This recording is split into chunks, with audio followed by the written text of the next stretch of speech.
देखो यार, सुबह सुबह गदर 2 देखकर आई हूँ मैं, और यकीन मानिए फिल्म जैसी सोची थी वैसी बिल्कुल भी नहीं है। 22 साल पुराना रिश्ता है लोगों का इस फिल्म के साथ, इसीलिए रिव्यू वगैरह से इसको घंटा फर्क नहीं पड़ने वाला। लोग फिल्म देखेंगे चाहे कुछ भी हो। लेकिन उस 22 साल के इंतजार का गलत फायदा उठाना और पब्लिक को फिल्म के नाम में गदर लिख के चूना लगाना दिल से बुरा लगता है यार। बिना आपका टाइम वेस्ट किए सीधा 12 पॉइंट्स बताती हूँ, जिसके बाद खुद फैसला कर लेना फिल्म देखने जाना चाहिए या फिर नहीं। पॉइंट नंबर 1, इस बार कहानी बहुत मजेदार बन सकती थी, क्योंकि 1971 जो टाइम चुना है इन लोगों ने, उस वक्त पाकिस्तान को तोड़कर बांग्लादेश ने जन्म लिया था दुनिया के नक्शे पे। लेकिन जैसा गदर में था कि फिल्म ओरिजिनल इंसिडेंट्स पे बेस्ड थी और इंडिया पाकिस्तान के पार्टीशन में से कहानी तैयार कर दी थी इन लोगों ने, गदर 2 में वैसा कुछ भी नहीं है। इस बार फिल्म पॉलिटिकल एंगल से जीरो है, सिर्फ फैमिली ड्रामा भरा पड़ा है अंदर, बाप बेटा और सपोर्टिंग एक्टर में माजी। वो पाकिस्तान इंडिया बांग्लादेश वाला ट्राइंगल जीरो इस्तेमाल किया इन लोगों ने, तो कहानी फिल्म की एकदम ठंडी है, कुछ भी नया नहीं है इसमें। स्टोरी वाइज इसी टाइमलाइन पे विद्युत जामवाल की फिल्म है IB71, वो देखो आप एक बार। पॉइंट नंबर 2, गदर में हम लोग सनी देओल के फैन कैसे बन गए थे बताइए, मैं बोलूं?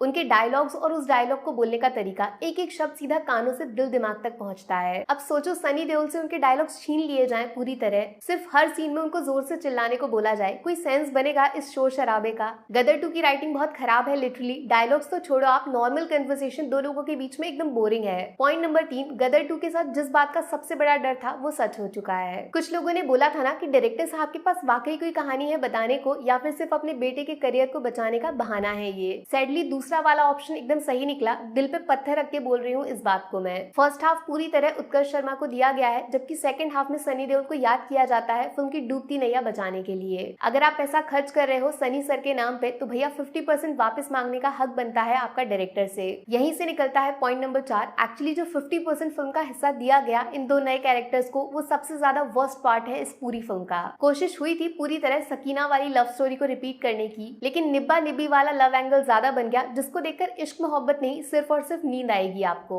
ऐसा क्यों हुआ उसका जवाब छुपा है पॉइंट नंबर 5 में, जिसकी हेडलाइन है ओवर एक्टिंग। बॉस सिर्फ एक काम करो, फिल्म से आप सनी देओल को थोड़ी देर के लिए हटा के देखो, तो बाकी जितने भी लोग अंदर दिख रहे हैं सबने जी तोड़ मेहनत से ओवर एक्टिंग की है। आपस में कंपटीशन कर रहे हैं कौन कितनी ओवर एक्टिंग करेगा। ऊपर मैंने आपको बताया राइटिंग तो खराब है ही, इसीलिए डायलॉग्स वीक हैं, लेकिन जिस तरह ये लोग इनको बोलते हैं वो फिल्म को और ज्यादा नुकसान पहुंचाता है। पॉइंट नंबर 6, गदर में हम जिस तारा सिंह से मिले थे वो हाथ पैरों की लड़ाई में विश्वास रखता था, इसीलिए उसका एक्शन रॉ नेचुरल मासी लगता था, जिसकी वजह से सनी देओल का स्क्रीन प्रेजेंस खतरनाक था। लेकिन गदर 2 के एक्शन सीन्स टोटली एवरेज हैं, कोई एक भी सीन में आपको वो पुराना वाला तारा सिंह नहीं मिलेगा। सिर्फ एनिमेशन और VFX के दम पर गाड़ियां हवा में उड़ाना, इसको गदर नहीं बोलते, सॉरी। वो तो थैंक यू बोलना चाहिए फिल्म के मेकर्स को इस हैंडपंप को, थिएटर में इसके लिए ज्यादा तालियां बजाई लोगों ने फिल्म के एक्टर्स के मुकाबले। पॉइंट नंबर 7, सिर्फ एक अच्छा काम जो डायरेक्टर साहब ने किया वो है पुराने गानों से छेड़छाड़ न करना। जैसे कि तैसे वही पुराने गाने, सेम सिंगर्स, इवन लिरिक्स में एक एक शब्द भी बिल्कुल जैसे का तैसा। इनको सुन के पुरानी वाली फिल्म के साथ जो यादें जुड़ी हैं लोगों की, वो बार बार दिमाग में छलांग मारती हैं। लेकिन बॉस जो नए गाने ऐड किए इन्होंने वो सब फीके हैं, भूल भी गई मैं तो, फालतू में फिल्म को लंबा कर दिया इन गानों ने, टाइम वेस्ट। पॉइंट नंबर 8, गदर 2 के सिर्फ नाम में गदर है, जबकि ये नई वाली फिल्म पुरानी वाली गदर के कंपैरिजन में 10% भी नहीं है। ऐसा मैंने इसीलिए बोला क्योंकि गदर में मौजूद हर कैरेक्टर के पास एक रीजन था उस कहानी में शामिल होने का, किसी को जबरदस्ती नहीं डाला। जबकि इस बार गदर 2 फिल्म कम और रोजगार योजना ज्यादा लग रही है मुझे। अपने रिश्तेदारों को काम देने के लिए गदर जैसी फिल्म की लेगेसी के साथ कॉम्प्रोमाइज करना बॉस पाप लगेगा पक्की बार। कोई भी कहीं से उठ के फिल्म में चला आ रहा है, चाहे फिर उसका कहानी में होना जरूरी है भी या नहीं, फालतू के कैरेक्टर्स हैं सारे के सारे।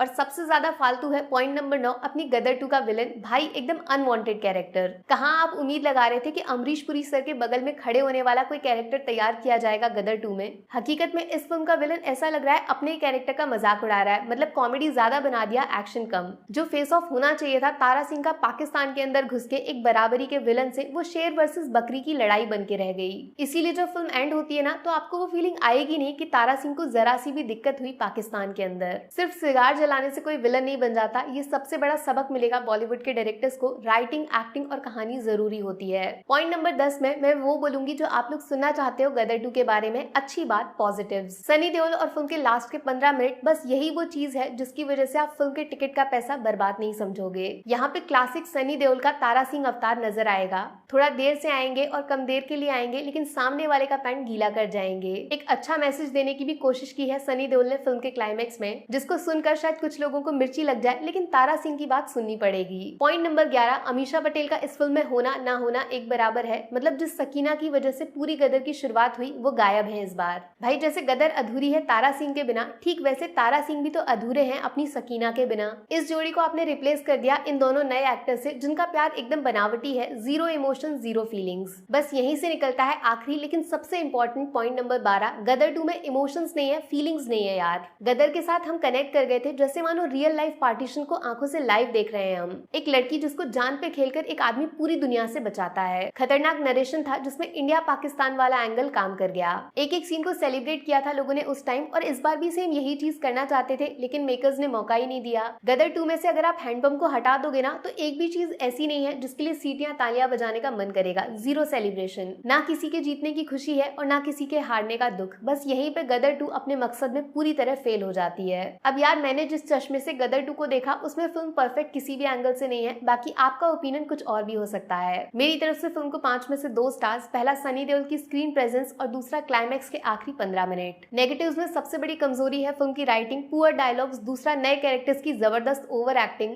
और तीसरा जरूरत से ज्यादा लंबे सीन्स जो ज्यादा खराब इसीलिए लगेंगे क्योंकि इनमें फीलिंग्स और इमोशंस 22 साल वाले एकदम गायब हैं। सॉरी। दिल से एक बात बोलूं, मेकर्स को गदर 2 बनानी ही नहीं चाहिए थी, उस फिल्म की इज्जत को बर्बाद कर दिया खुद अपने हाथों से। बाकी वीडियो में कुछ पसंद आया हो या फिर कुछ शिकायत करनी हो तो मैं आपको इंस्टाग्राम पे भी मिल जाऊंगी, वरना थोड़ा सा इंतजार करिए। मिलूंगी आपसे अगले वीडियो में। Take care, bye bye.